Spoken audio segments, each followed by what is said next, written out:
We are slaying monsters. Don't let the ghosts and the ghouls disturb you, darling.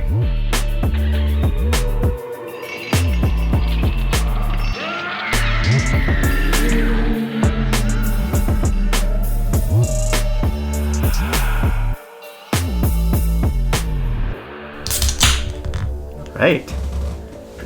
Are we on? All right. Yeah. Cool. All right. Yeah, I want to open it with the... That's a lovely sound. Nice. All right. Yeah. So, this is Slaying Monsters. I'm EJ. This is... Matt, what's going on? And today we are featuring Zombie Dust by the Thee Floyds Brewery. This is an undead pale ale, according to their can. A little bit of information about this beer. This intensely hopped and gushing undead pale ale will be one's only respite after the zombie apocalypse. Nice. Created with our marvelous friends in the comic industry. Oh, cool. The can features art by Tim Seeley. Oh, very cool. The art is awesome on it. It's nice and freaky. I need something to drown my sorrows after the Wolves have lost. Any of you listeners are Premier League fans, I've decided to be a Wolves fan because I grew up in Buffalo Bills country. I need to have an underdog team, and I like Wolves. So now I need to drown my sorrows with this Zombie Dust beer. Cheers. The Wolves do kind of have the coolest name They have in the the Premier coolest League. name. This is very nice. I like it. It's got like a zombie on the front who's wearing a cloak, and the cloak has a bat and a spider on it, I think. Pretty awesome. Looks like straight out of He-Man. Super cool. Super cool. Yeah. All right. This happy hour, I guess, is our St. Paddy's Day happy hour. Yes. So, we're gonna talk a little bit. We'll do a little themed St. Paddy's Day news. Oh, Danny boy, the pipes are calling. That's all I'm gonna do. I know you desperately want more. No, I know you want more, but that's fine. That's all I'm gonna do. EJ, do you have any special St. Paddy's Day memories that you want to share with the class before we get into it? Yeah, I got some St. Paddy's Day memories. Do we really want to dig this one up? I have no idea. Uh-oh. Does this memory involve me? Yes. Yeah, go ahead. This is like a million years ago, when we were first dating. No, I shouldn't. We shouldn't talk about those things. Yeah, we probably the illegal shouldn't. things that we did on St. Patrick's Day. Yeah. I have no stories. I'll say this. I have no St. Patrick's Day stories that would not implicate me. So Makes sense. I'm going to say no. Yotzi, you want to come up? Come here, bud. Come join me. Yotzi, what St. Paddy's Day memories do you have? Actually, our cat and guest host, research fellow, Quixote, his birthday is observed on St. Paddy's Day. So this is sort of a birthday episode for Quixote. Oh, it is a birthday episode. He's right now walking across the table, deciding on what lap to sit on. So sorry. Yeah. This is his birthday celebration. Quixote, what good St. Paddy's Day memories do you have besides being born? He's like, I also don't want to implicate myself in any crimes, Yeah, so right. I will not. The thing is, we learned very quickly, living in a city with a lot of bars and a lot of, heavy drinking around the holidays. Also, Philadelphia is a there's a decent Irish population in Philadelphia. Yeah. Like there's a healthy Irish population in Philly. And so we learned very quickly that the best thing to do on St. Paddy's Day was to go out, get an Irish breakfast, drink a Guinness with your Irish breakfast, and then go home for the rest of the day and just remain at home, because the bars are sort of nuts throughout the day, throughout the night. St. Paddy's not the best day to be out doing things. Yeah, I mean, if you're young and you're like, but when we celebrated, we just celebrated with our group of friends, and we went and did crazy have a party stuff or something. Yeah. Nothing too nuts. We didn't do like the Aaron Express or anything like that. Which Right, is yeah. Yeah. Even when I was, in my bar hopping phase, I wouldn't have wanted to do the Aaron Express. No. Even then, I hated loud, crowded bars. Yes, it's So. terrible. It's like that. It's like that episode in It's Always Sunny where you shove everybody in that van and you force them to drink all the beer. But I think it's a lot. Like, I would rather be in the van with the Always Sunny people. Yes. Than on the Air and Express. Yeah, absolutely. We got some lore to cover today, a healthy dose of lore. So let's get into it. Yeah. Our first news item. This came out back in February. There's a newly observed whale feeding behavior that might shed some light on Norse mythology and some early sea monster sightings. Nice. Yetzi has contributions to make. Yeah, Quixote is definitely participating to this episode. Oh my god, I've never seen him so involved. I guess it's because he knows it's his birthday. Yeah, special birthday. He's like breathing into the mic. Yeah. So, EJ. Yes. Old Norse mythology. Yeah. Brings us some awesome, cool monsters, right? Super cool.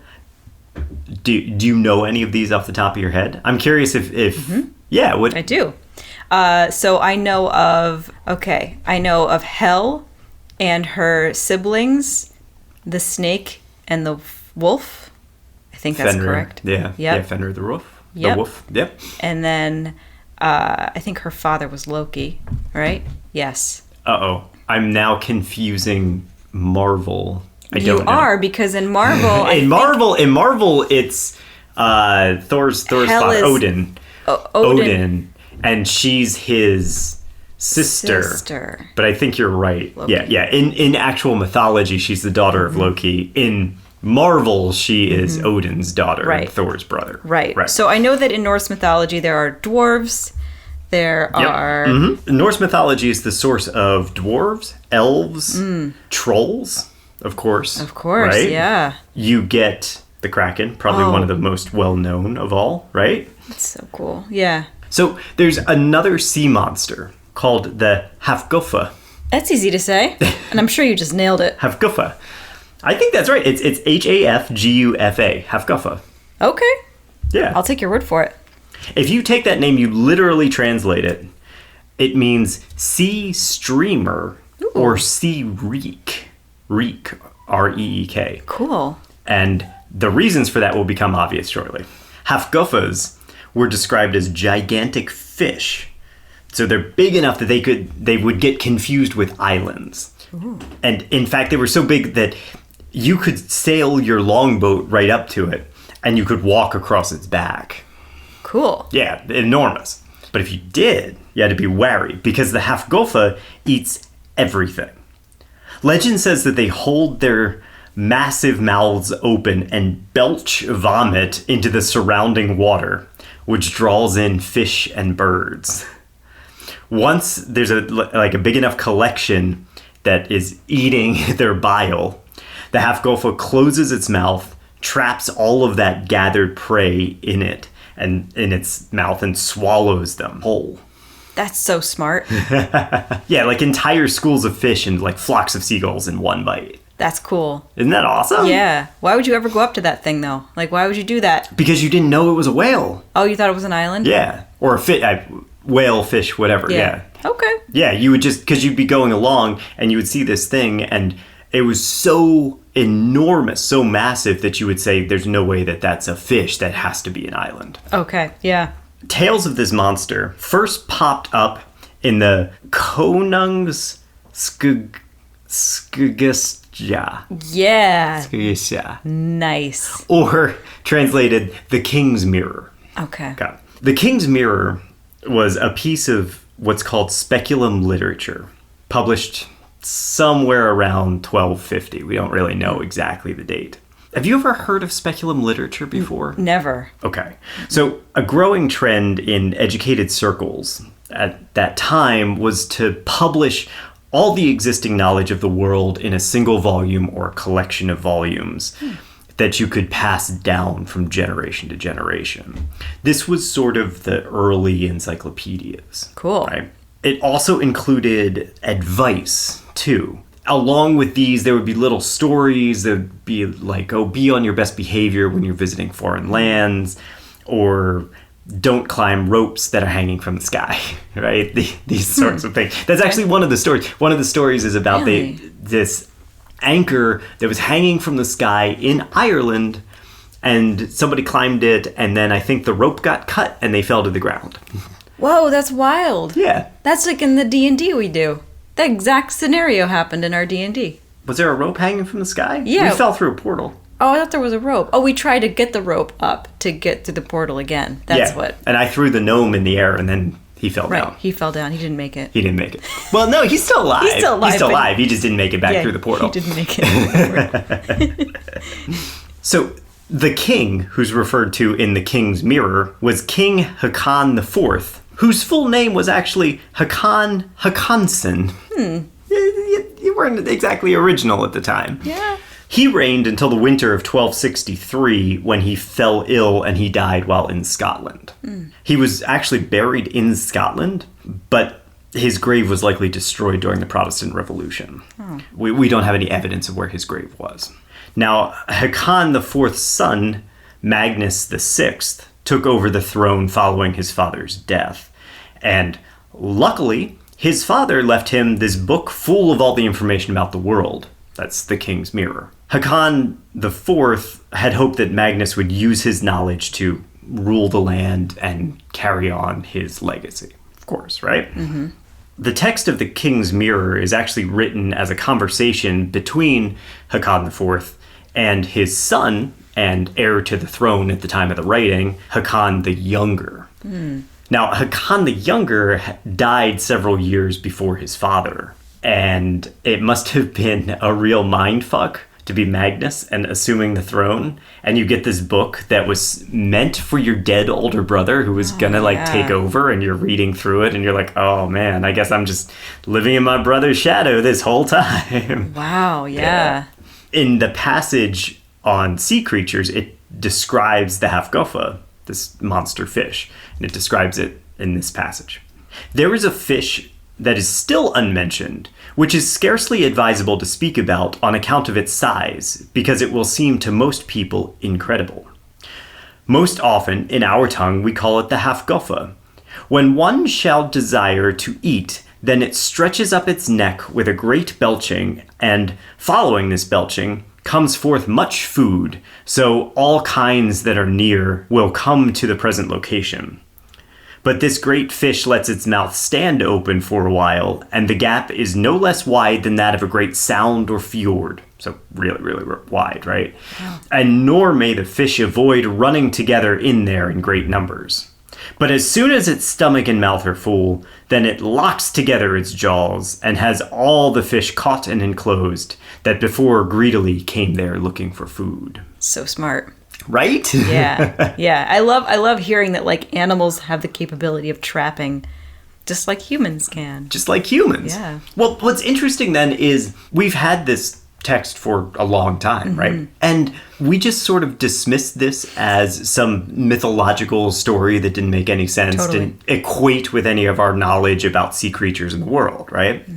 Now, it's likely that the name sea reek actually literally translates because of the stench. Reek meaning the stench that comes from this monster fish's belching. Yeah, it makes sense. I'm sure there's nothing more pleasant than whale bile just floating on the surface of the ocean. Right. They like paddle up. They're like, oh, look, it's an island. It's an island. Oh, crap. No, it's not. This smells like barf and shit. Yeah, right. Okay. Turning back. Turn around. What's probably most wild about the report in the King's Mirror is that it's not the first time this vomit and chomp strategy for feeding had been observed. So the first report of this technique actually dates back to the 2nd century CE Alexandria and the text Physiologus. Now, this whole thing sounds absolutely bonkers, like the whale version of a Venus flytrap, right? Yeah. But what's crazy is that it seems to be based on actual whale behavior. So there's a recently published paper titled Parallels for Cetacean Trap Feeding and Treadwater Feeding in the Historical Record Across 2 Millennia. This paper is authored by John McCarthy of Flinders University and published in the journal Marine Mammal Science. And it details this exact feeding strategy that was talked about in this text from the 1200s. As perhaps a mythological creature. Yeah, it's funny because when you deal with these speculum literature pieces, it is hard to tell what is just sort of a tall tale that's meant to educate you, like the anchor hanging from the sky. Like, obviously there wasn't an anchor hanging from the sky in Dublin, right? Sure. But you could also think, oh, well, the whale story, maybe don't get out on islands that you've never seen before and walk around because they might be whales, right? Like, that kind of thing makes sense as a parable. And it was sort of dismissed as a parable for a while, but it seems like it might actually be based on real behavior. So McCarthy in the paper calls it trap feeding or tread water feeding, and notes that it's been observed in humpback whales in both the northern Pacific and bride's whales in Thailand. Oh, wow. Yeah, so two completely opposite sides of the planet, you see this whale behavior. This behavior is radically different from traditional feeding techniques, where whales would either skim with their mouths open or they would take big gulps of water and collect plankton or little fish or things like that in that gulp, right? Right. Both of these traditional feeding behaviors, where you're skimming the water to collect the fish and collect the plankton, seem to be more active feeding strategies, where you're forcing the whale to seek out food. While trap feeding, tread water feeding, that allows the whale to bring food to its location instead. Think of it like marine DoorDash, only with more bile. A little bit more. A little bit more. Trap feeding is a highly specialized feeding technique, and seeing evidence for it used on by two different whale species on two completely independent sides of the globe really reinforces that it's a widespread strategy, just one that's not really frequently observed. That's crazy that it's so widespread, but not all that observed. Well, yeah, That's interesting. So widespread phenomena like this is always important because basically it says that something didn't evolve necessarily from pressure. Right? You can have evolved strategy from the pressure of a singular location, but you can't necessarily take that as, oh, this is a universal evolution. Right, depending on where you are and why it's happening. Yeah. They talk about this with Tyrannosaurus arms, how Tyrannosaur arms, because they're observed in all the Tyrannosaur species around the entire globe, must have evolved for a very specific strategy, not just because they were useful in one location. Right. Yep. Same deal with trap feeding. Now, why is it not so frequently observed? McCarthy postulates that the trap feeding technique is on the rise because whale populations are finally starting to recover after being overfished for so many years. More whales in the ocean means we're seeing more specialized feeding techniques. What's so cool about this is that it means that the old Norse sailors weren't just making up sea stories or tall tales. They were actually observing real animal behavior and using their available resources to tell it. It really raises the question of how often whales have been seen doing this, and that sighting was interpreted as something else. Yeah. Right? Yeah. Like, think if you're just sailing along, right? And you don't see the whale close its mouth. Okay, So right. you're going and you just see this thing jutting out of the water. It smells terrible. And it's miles from any nearby land. What do you think that is, right? Yeah. You can see how that could very easily be construed into something else, like a monster, a kraken tentacle, something like that. Yeah. You know? Yeah, I mean, they're probably used to seeing, like, the backs of the whales and... Well, yeah, as they sort of go Yeah. and dive and swim. And right? to see it, and to not only see it moving in a strange way, but, like, static Yeah, in a strange way, because even the behavior is not expected and normal. exactly. It really makes you wonder, as these populations recover, and unfortunately, as these populations maybe lose their natural food source and are forced to try different techniques and things like that, what is this going to teach us, not only about the ecology of the ocean, but about our own historical encounters with these alleged sea creatures? Yeah. That's really cool. I wonder what it will tell us. Yeah, because whales were fished really hard. Yes. During the latter half of the 19th century, early 20th century, and now we're starting to do the conservation, bring them back, and we're actually starting to see those populations recover now. Yeah. And that's unfortunately getting balanced with the ecological disasters that we are bringing upon the earth ourselves through climate change, through all of that, where all of a sudden you're seeing things moving north into colder waters that weren't there before. So it's going to be interesting to see how creatures' behaviors adapt to overcome this. Yeah, it's kind of fucked up because it's like, okay, whales, here's your better population, and enjoy the ocean, and then it's like nothing but plastic and Yeah. Oh, here, there's a bunch more of you now, but there's also less food. Now that's going to be interesting, yeah. Like, what are they going to do? Right. Sorry to bring it down Nope. in the end there. Hey, what's crazy is that this changing world is so intrinsic to almost everything that you can talk about that it's hard to not have that element of, I don't want to say doom, but it's a little doomful, but just, I don't know, you have to, it's there. It's impossible to talk about biology without talking about climate change in this day and age. Exactly. And it's something that you never really see addressed very much.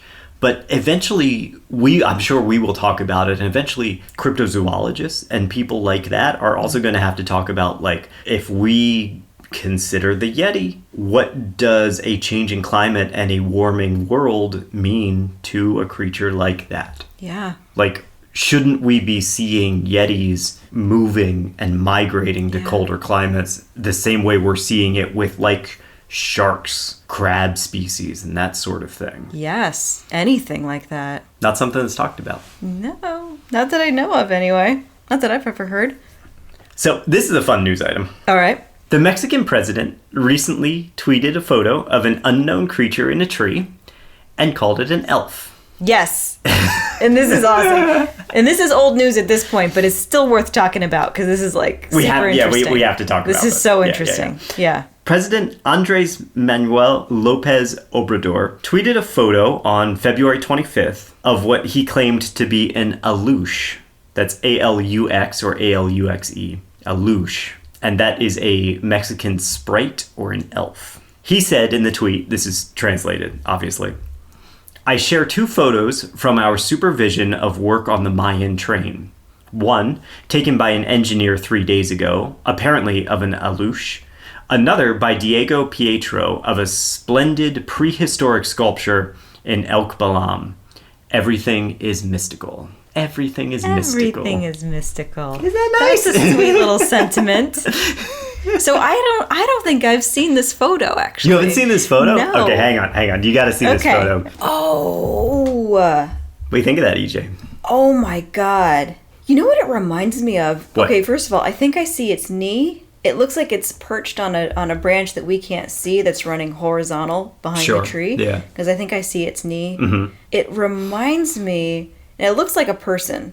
I can almost even see like a hood. It's almost like there's like a hood sitting back on its back. Right, but it has white hair, right? It has white hair. Yeah. Yeah, the hood's down. Mm-hmm. Its eyes are glowing. So for our listeners who aren't able to see the photo that we've linked, the picture in question is black and white, or at least mostly desaturated. And it seems to be taken at night. It's very heavily pixelated, and it shows what appears to be the trunk and upper branches of a thin tree. About halfway up, crouched and clutching the tree, is a dark figure with two glowing eyes and what looks like long white hair or a hood. It actually looks quite a bit like a Jawa, the little mechanic traders from Star Wars. Oh, yeah. Right? Yeah. I see, like, it kind of looks like the, oh God, I'm not going to get it right, but it's the creature that looks like an owl in the south, that one cryptid that's like... You're thinking of the Flatwoods monster. Yes. Yeah, the Flatwoods monster has the same sort of look. It has the same kind of head Yeah, it thing kind of on. comes to a point, almost like an upside down heart. Yeah. Yeah. But, at the same time, the branch, the tree that it's hanging onto,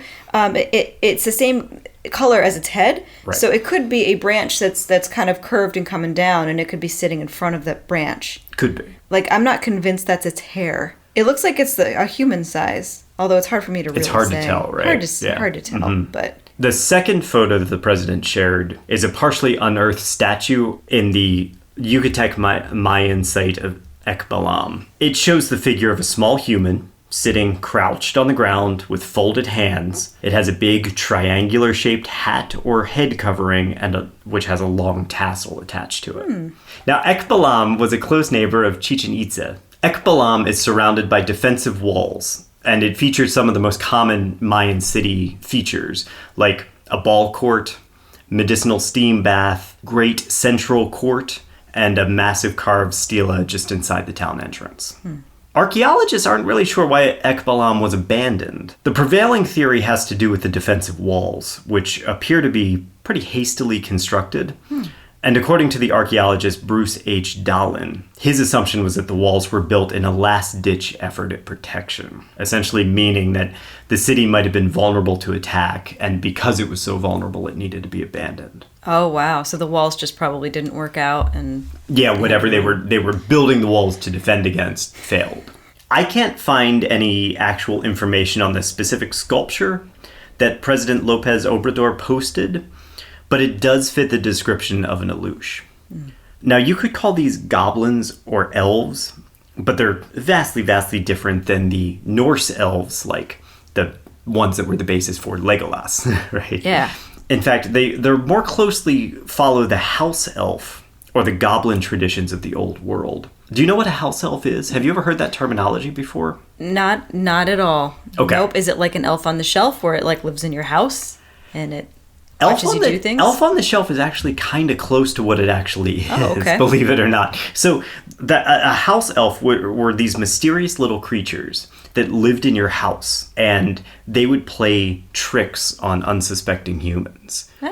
So they were sort of the thing to blame when you put something down and then it moved. Or, the sugar got spilled on the counter, but nobody did it. Yeah, it's like that cute little movie called The Borrowers. You ever see that movie? Wasn't that mice? Wasn't the borrowers mice? No, it was redheaded people. No, the whole movie, it was so weird. This movie is so weird. It was like the 90s or something, or maybe it was the early 2000s, but I think it was called The Borrowers, and it was about these little elf people that lived in your house, and they all happened to be redheaded for some reason, and they were just these cute little families, and they lived in your walls, and they were like really brave and really cute, and I don't know the story anymore. I just know I saw the movie, and it was funny and cute. What did they borrow?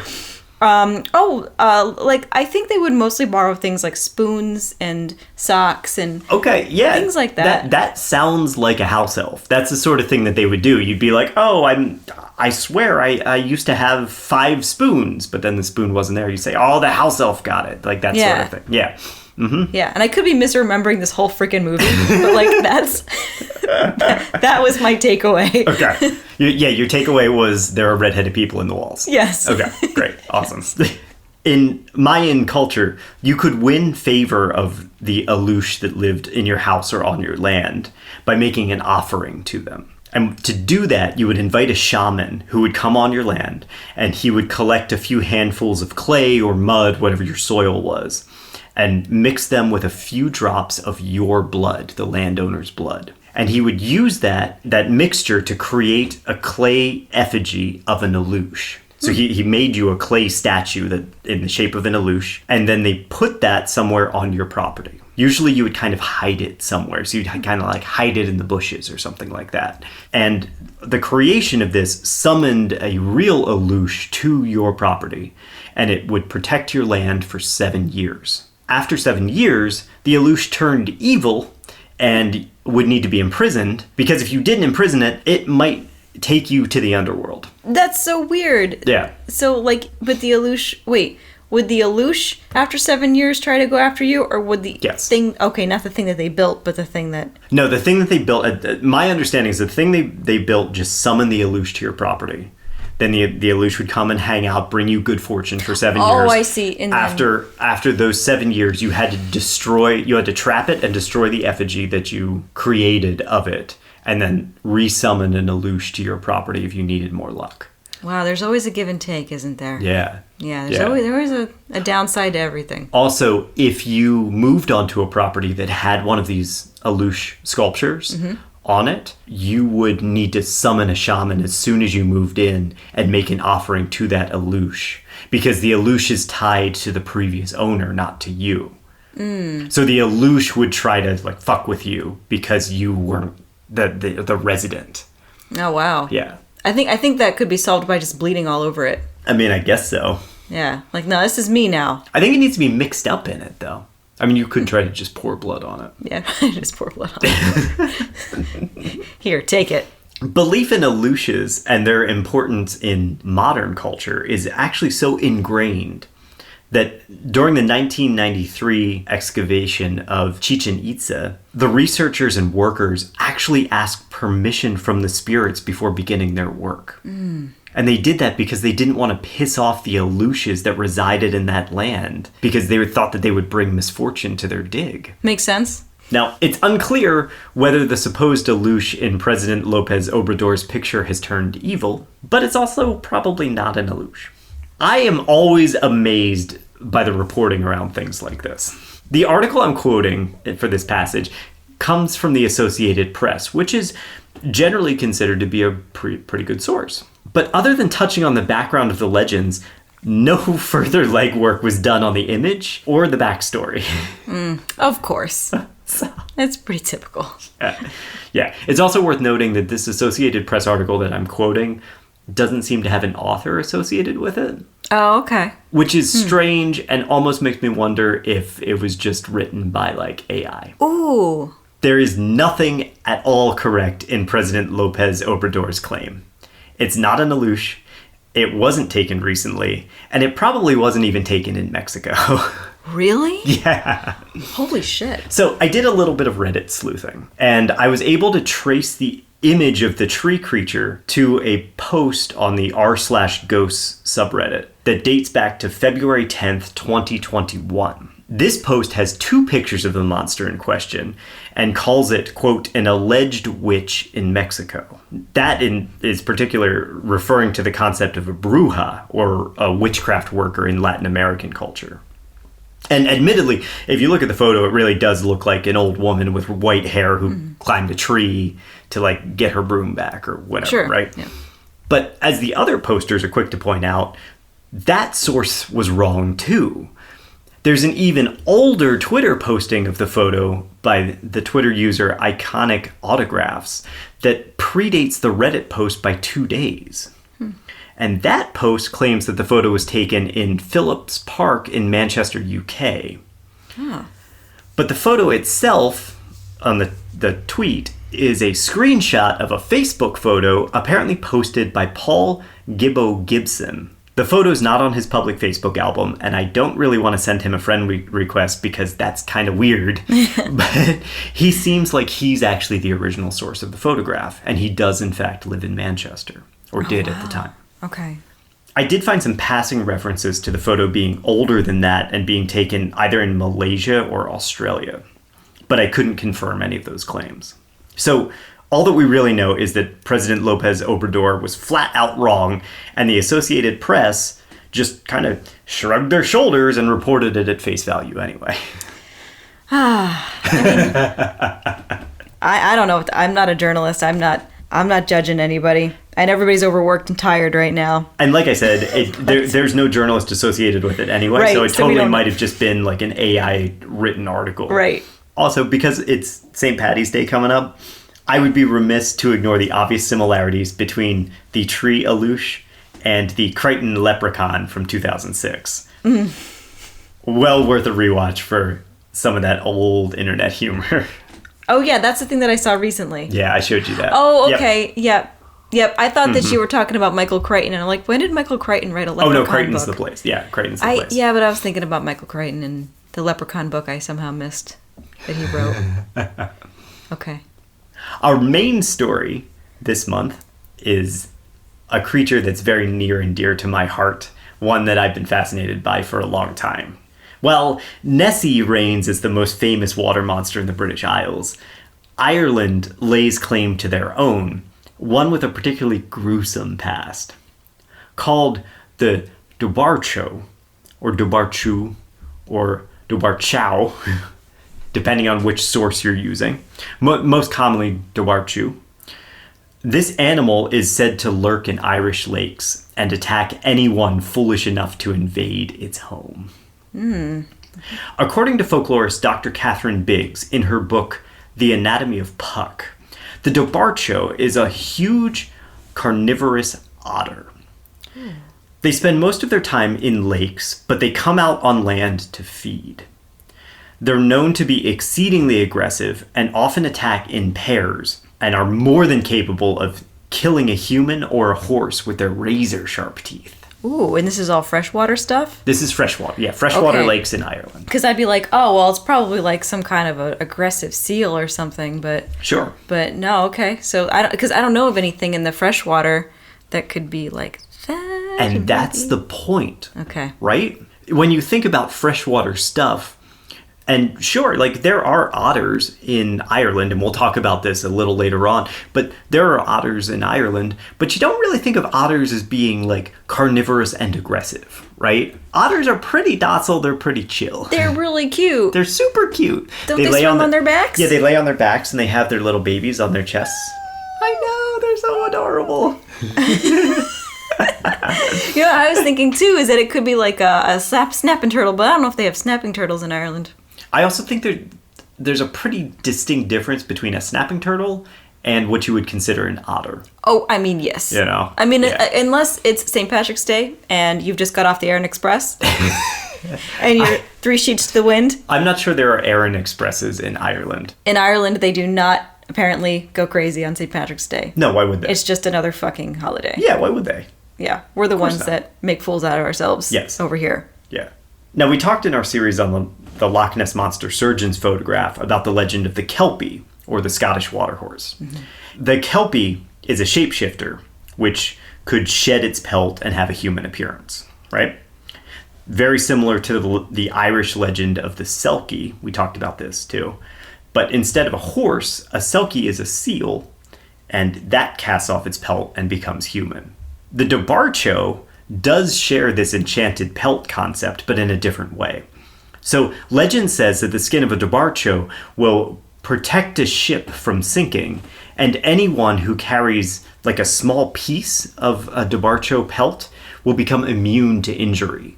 So the pelt is very protective, has very protective qualities. Ah, Useful to have around, right? yeah. Must feel good if you're a sailor going out there in Yeah. scary situations. Totally. Yeah. So, EJ, you're probably asking yourself, why are we talking about what is obviously a piece of folklore? Yes, I am. I was just going to say that.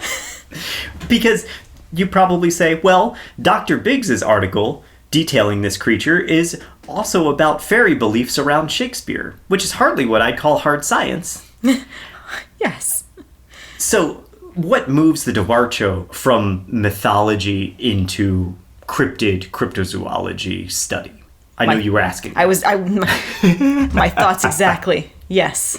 The origin of the modern interpretation of this legend is kind of hard to come by. A common problem with cryptozoological and paranormal and just like this sort of weird research is that reporters have a tendency to just regurgitate what other articles say without checking sources. Something that we just talked about with the Aluxe. You're just spitting this back out, not even... It took me literally like 20 minutes to find the source of that Aluxe photograph. But a lot of times you just regurgitate, and so you're getting the same information over and over again, referencing itself. So the Dobhar-Chu is one of the most damning examples of what happens when you fail to document the necessary sources and you fail to do the necessary research. As far as I can tell, the origin of the cryptid version of the Dobhar-Chu comes from Dr. Karl Shuker's article in Strange Magazine in the fall of 1995. That article was titled, "In the Spotlight, the Dobhar-Chu." It was later expanded by Dr. Shuker and incorporated into his 2003 book, The Beasts That Hide from Man, which was then expanded again into a series of blog posts on his personal Shuker Nature blog. If anyone out there knows of any pre-1995 reporting of the Dobhar-Chu, please let us know. slayingmonsterspodcast@gmail.com. I'd love to know if there's a source before this, because this is about as far back as I can get. It seems like everybody points to Shuker's article. Dr. Karl Shuker earned his PhD in zoology and comparative physiology at the University of Birmingham. He's very much like a modern-day Bernard Heuvelmans, the founder of cryptozoology, which I'm sure Dr. Shuker would take as a compliment, although I didn't mean it that way. Heuvelmans, who we're going to talk about in a future series, held this belief that myths, folklore, cultural lore, all of those things always have some sort of basis in fact. Essentially that whenever you look at a piece of folklore, it always came from somebody seeing something, experiencing something for real. So this inspired Heuvelmans to examine the oral traditions from all over the world and start dissecting them, looking for hidden creatures that might have actually existed. Now, this does have some value as a research tool, pointing back to our first article about the Hafgolfo, where we learned that whale actually did have that behavior for real, right? Yeah. But it can also lead to some very flawed thinking. So the first encounter with the Dobhar-Chu is detailed in Roderick O'Flaherty's 1684 book, A Chronographical History of West or H-Lar Connaught. This book, written over 300 years ago, attempts to record the oral histories of Western Ireland. And it's fucking awesome. That's cool. It's so cool. So one of the stories that's recounted in that book involves a gruesome attack by a lake monster. On the shores of Lough Mask, which is a lake about 40 or 60 kilometers north of Galway, an unnamed man encountered what is described as an Irish crocodile. Ooh. Yeah, an Irish crocodile. So the man thinks he sees an otter in the lake, but when he gets close to the water, this creature leaps out and attacks him. Okay. This is the passage from the book. He, the creature, runned out of the water suddenly and took the man by the elbow, whereby the man stooped down and the beast fastened his teeth into the pate, that's into the flesh, and dragged him into the water. Now the man was able to cling onto a stone, and he pulled his dagger free and stabbed the beast with his dagger. Then the injured animal released its grip and retreated into the safety of the deeper water and allowed the man to escape. The creature is described in a chronographic history as, it was of the pitch of an ordinary greyhound, of a black slimy skin without hair, as he imagined. Wow. Yeah. So the first thing that came to mind when you said this. Yes. I'd like to know, and it's okay if you don't have the answer to this, but I'd like to know, like, what land this was on, and if this was a widespread thing that happened, or if it was a very limited occurrence.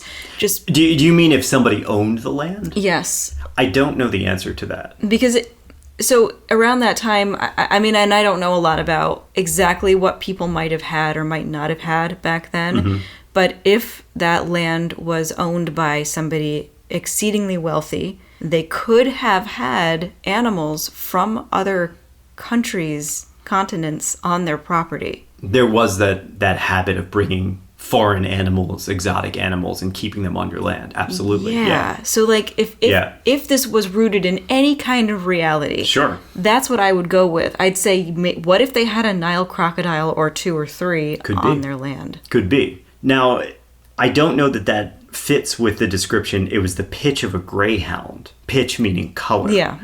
And a black slimy skin without hair. But it's a good thought. So the book goes on to tell a vague account of a stout fellow with a wolf dog who was also attacked, and the dog apparently chased the creature away. The author then continues describing Irish lakes as if these incidents were pretty commonplace. Oh, wow. Okay. Yeah. Now, this book is from 1684.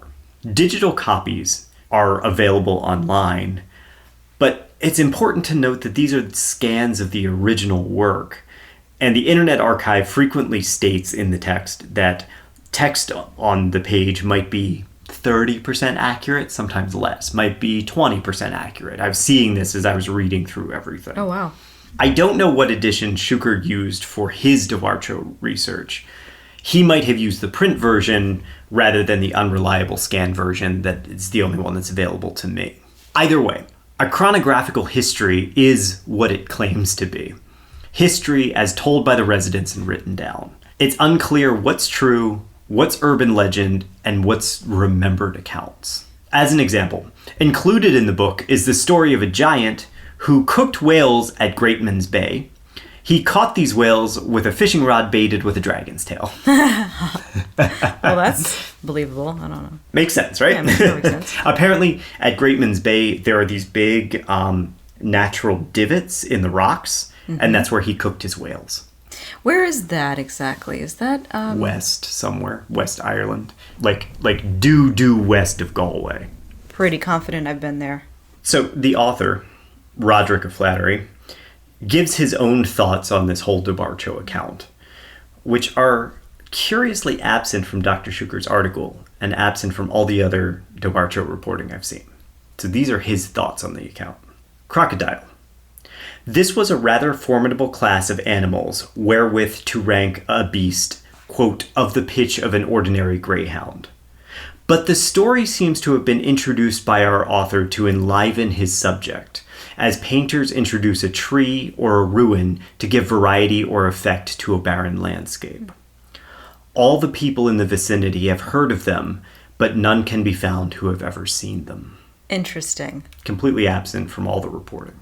So, the absence of this obviously relevant passage, it feels like cherry picking to me. Mm-hmm. But Shuker plows ahead, and the next historic account he quotes is the most famous of all the Dobhar-Chu legends. This one comes from an 1896 letter to the Journal of the Royal Society of Antiquaries of Ireland, and it's written by Miss L.A. Walkington. She explains that on a recent trip to Bundoran in County Donegal, she heard a strange legend about a tombstone. Now, according to her companions, a young wife was washing clothes in a stream when an animal sprang out of the river and attacked her and killed her. Miss Walkington's companions described the aggressive animal as, quote, half wolf dog, half fish, or, quote, an enormous sea otter. Later, the woman's husband or brother took his horse and went looking for her, only to find the Dobhar-Chu sitting atop her corpse and sucking her blood, apparently. Ooh. The Dobhar-Chu attacked the horse, causing it to first run and then collapse from exhaustion. Then it's kind of unclear in the telling, but I think the man hid behind the fallen horse, and the Dobhar-Chu tore through the body of the horse to get at him, and he killed the Dobhar-Chu with his spear. This whole story is allegedly corroborated by the wife's tombstone. And apparently, there's a headstone that depicts the scene with the woman being attacked by this otter-type monster and the man slaying it. Well, I'd believe anything a tombstone says. I mean, they're right? Pretty good. They see things and they write them down. I mean, tombstones don't lie. Tombstones write them down? No, I'm sure the tombstone was there when it happened and would not lie. And admittedly, the whole narrative was then reinforced by a follow-up letter from someone named H. Chinster Hart, who had also heard the tale. And this tombstone actually exists. Cool. It was documented by Patrick Tohall, again for the Royal Society of Antiquaries of Ireland in 1948. The Royal Society is another one of these whose whole sole function is just to make sure that they document the history of the place. So he was going on a long documentation of tombstones of the area, and he documented this particular tombstone. He determined that the headstone belonged to Grace or Granny Khan, the wife of Tare McLaughlin. And according to his description, it shows a recumbent animal having body and legs like those of a dog, with the characteristic depth of rib and strength of thigh. The tail, long and curved, shows a definitive tuft. The rear of the haunch, and still more of the tail, are exceptionally low relief, apparently due to the loss of a thin flake from the face of the slab. So far, the description is canine. The paws, however, appear unusually large, while the long, heavy neck and short head into which it shades off, together with the tiny ears, are all like those of an otter. Doesn't sound like a crocodile. It doesn't sound like a crocodile. It really sounds like a dog or an otter, right? Yeah, that's so weird. It's not... that's not the behavior of any of those things. It's the behavior of a crocodile. Not even... a crocodile wouldn't be... An aggressive crocodile, yeah. And I don't even know of an aggressive crocodile that could just like torpedo through a horse. Right. Yeah. I don't think they do that. Right. So The Eurasian otter, which is native to Ireland, can grow up to 5 feet long. And it's really kind of fascinating. They have very high bone density, which decreases their buoyancy, and it allows them to better dive and swim. Ah, cool. There's your otter fact of the day. Thank you for that. Now, otters are carnivorous, but they eat primarily fish. And sometimes they'll like hunt birds and stuff like that, but they're not aggressive animals. They're really not. Even if they were aggressive, Right. even if they were 5 feet long and aggressive and maybe they had rabies, I don't know. Yeah. Would they have been able to do any of the damage they're talking would about? they actually go after a full-grown woman and kill her? Never mind like a man on horseback, right? Yeah. What gives, right? Yeah, like, seriously. what's up with this? What gives? Yeah. So, confounding this matter even more, Tohal notes that the name Dobhar-Chu could be translated literally as water hound, but colloquially, it's used as the word for an otter. So, all the accounts of the Dobhar-Chu could be read as otter attacks. Huh. Now, it's worth noting that Shuker mentions 2 poems written about the attack as well, and he presents these as supporting evidence. But both date from the 20th century and put the incident about 200 years earlier in the 1700s. So they definitely weren't eyewitnesses. They weren't even first or second-hand accounts of what happened. These would have been stories passed down for generations, right? Yeah. And this is one of the places where researchers like Heuvelmans and Dr. Shuker and I disagree. Because while I understand that oral traditions and poetry and local folklore really do have their place in research, I don't believe that we can or should use them as the only piece of evidence. I don't think that we take that Hafgofa, look at it, and say, oh, obviously whales feed this way, let's go find them feeding this way.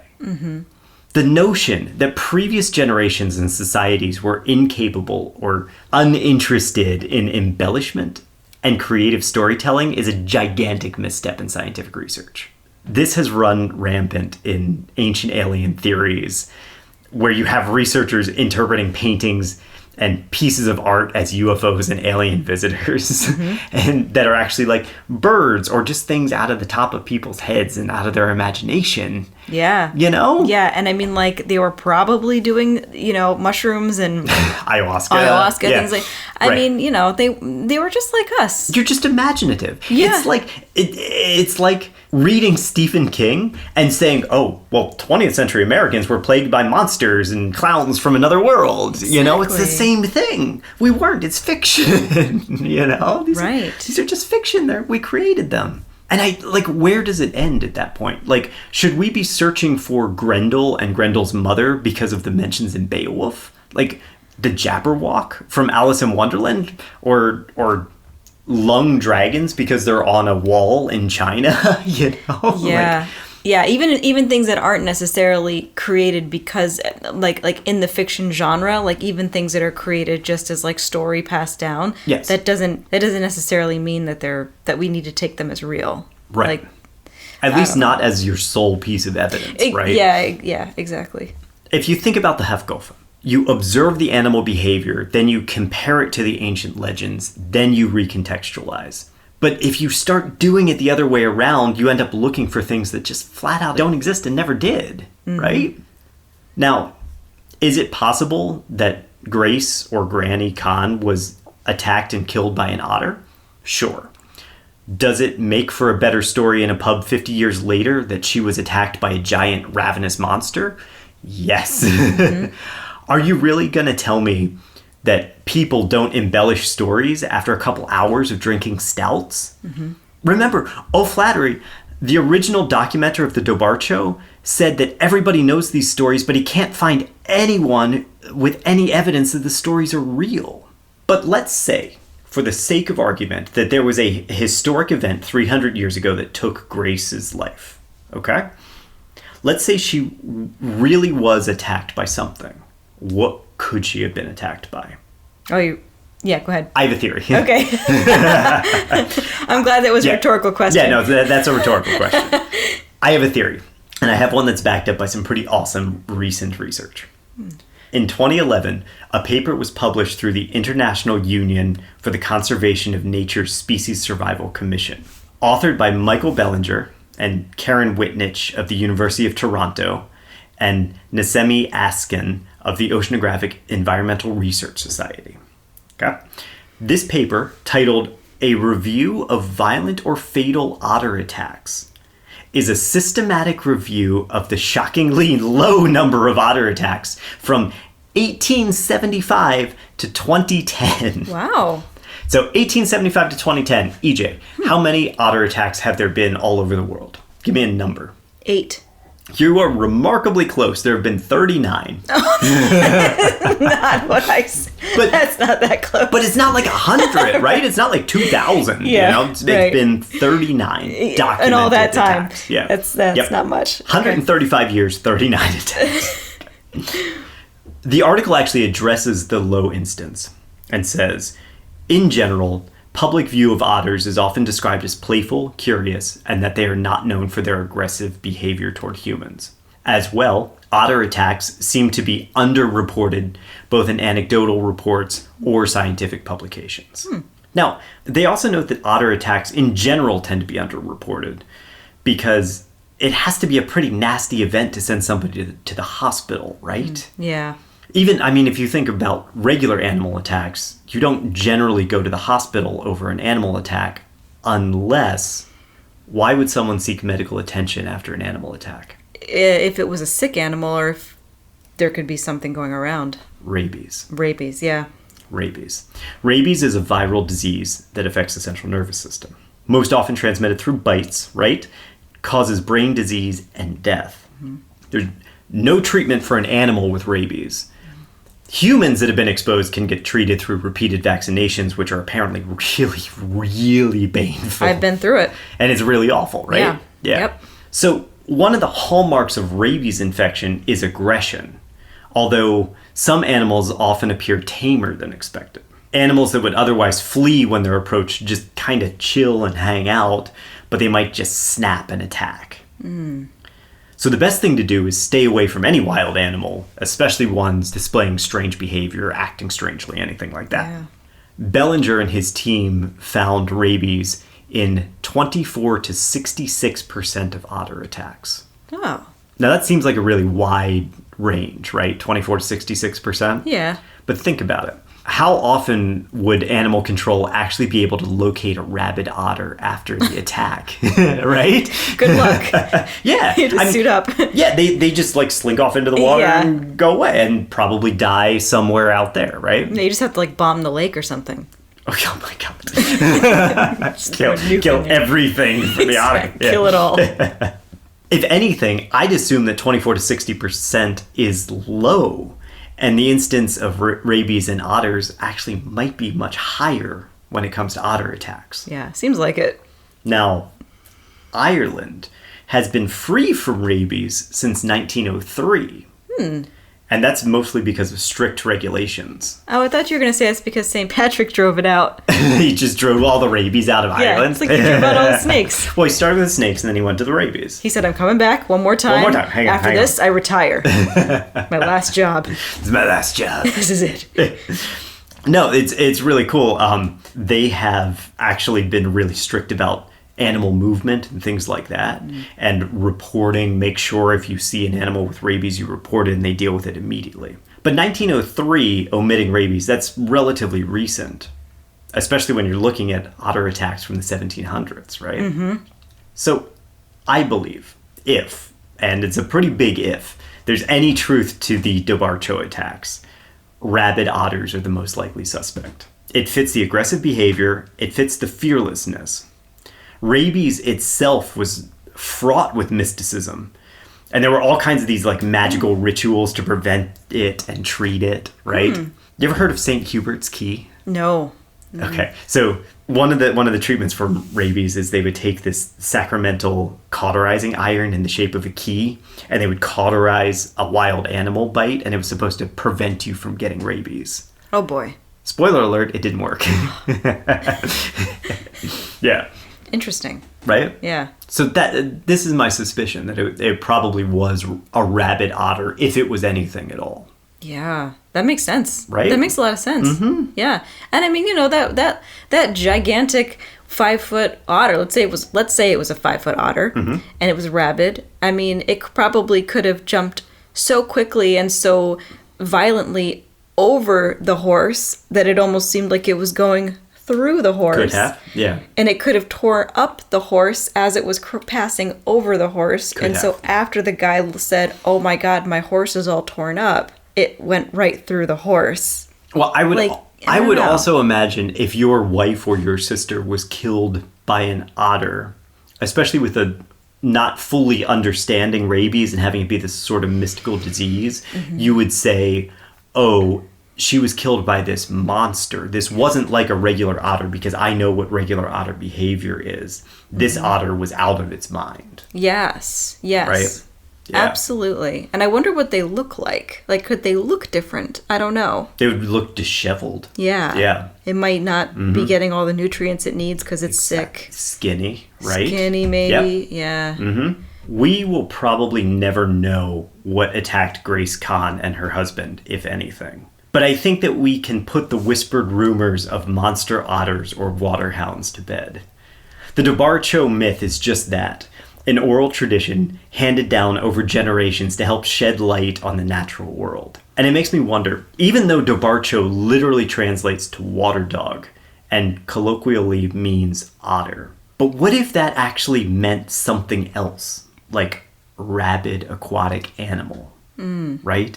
Like, maybe the legend of Dobhar-Chu was nothing more than a folk tale with a message. Stay away from the water and steer clear of animals acting strangely. Yeah. Could be. Could be. When you don't have science and you don't have, science wasn't really all that developed back then. You don't really have anything but folklore to fall back on. Where, in the 90s when rabies was really kind of taking hold up where, I don't know about where you were from, but where I was from, rabies was a big thing in the 90s. It was. Yeah. Okay. Yeah, I remember being told all these stories about, like, don't go near any wild animals, all of that stuff. Maybe it was just because I was a kid, too. You, played in... But no, I seem to remember that there were rabies outbreaks in my area when I was a kid. Yeah, and you don't hear about it as much now. So it might have been just like a weird 90s thing, but I think about that and I'm like, well, but we knew what it was, and so we didn't have legends to create around it because we had solutions for it, we had ways to avoid it, we understood it fully. Yes. I'm pretty sure you and I saw a deer with wasting disease. Actually, several deer with wasting disease on a hike recently. And it was weird. The deer were just standing there. They were watching us. They were way too close. They were way too docile. And it was legitimately spooky to be the only people on that trail and see these deer just watching you from the tree line, totally unconcerned that you were there. Oh, yeah. You think about, okay, if I didn't know what wasting disease was, if I didn't have this experience, this knowledge, that would be the type of thing where I would say, oh my God, those deer were possessed. Yeah. Or those deer were like otherworldly. They were serving a witch on the other side of the hill. Like who knows? Like who knows what you create out of that? The witch sent them to surround us because they were basically surrounding us. Yeah. And the same deal, like all of a sudden you see this animal leap out of the water and run at you and you're like, what the hell is this? Yeah. I've seen otters. This isn't an otter. This isn't anything I've ever seen before. And it's so aggressive. It's so nasty. Yeah. And you're already heightened. You're already stressed. You lost your wife. Or, you're just washing your clothes and you're not going to take a full scientific, apathetic inventory upon what is attacking you. You're just your mind is going to just go into survival mode. Exactly. And I think the other aspect of this, too, is that when you're faced with such grief all of a sudden and such tragedy, I think it's easier to go to the fantastical and to go to those mystical places rather than go to the more grounded scientific reasons for why bad things happen to the more mundane, good people. Right. Yeah. Yeah. It's a little easier to cope when it's something that is fantastical and possibly out of your control. Yes.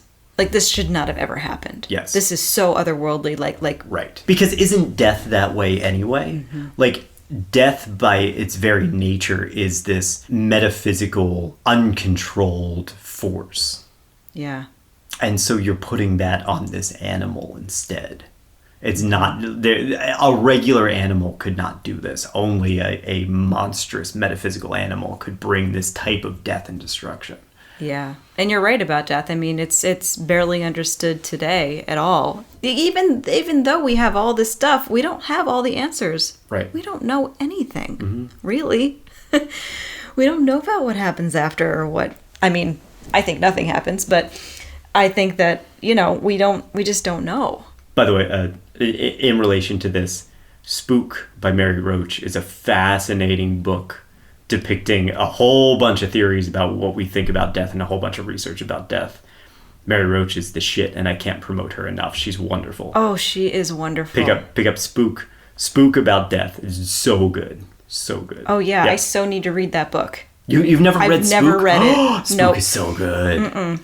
You've read other Mary Roach, yeah, right? I have. Everything. Packing for Mars, about going into space. So there's Packing for Mars about going into space. Bonk is about sex.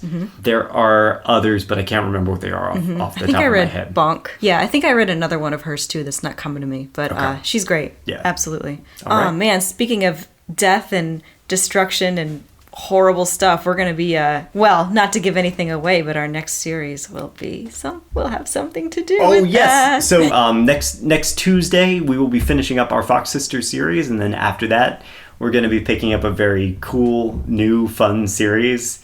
Very gruesome, very super cool. Stay tuned. Stay tuned. All Awesome. right. Hope you guys enjoyed this. Yeah, once again, giving a shout out to Zombie Dust by Thee Floyds Brewing Company. If you see it, pick it up. It's a great little pale ale. Yeah, EJ, you got anything else to say? I got nothing else to say, but have a wonderful and moderate St. Patrick's Day. Don't go too wild out there. Yeah, everybody Crazy be safe. people, be safe. Be safe. Drink responsibly. Take care of yourselves. And we will talk to you soon. Yeah. Thanks for listening to Slaying Monsters. If you like the podcast and what we do, please share it with others or leave us a rating and review. For questions, suggestions, and other feedback, reach out to us, slayingmonsterspodcast@gmail.com, and stay up to date by following us on Instagram @slayingmonsterspodcast. Your support helps us grow, and we are truly grateful to have our listeners and community.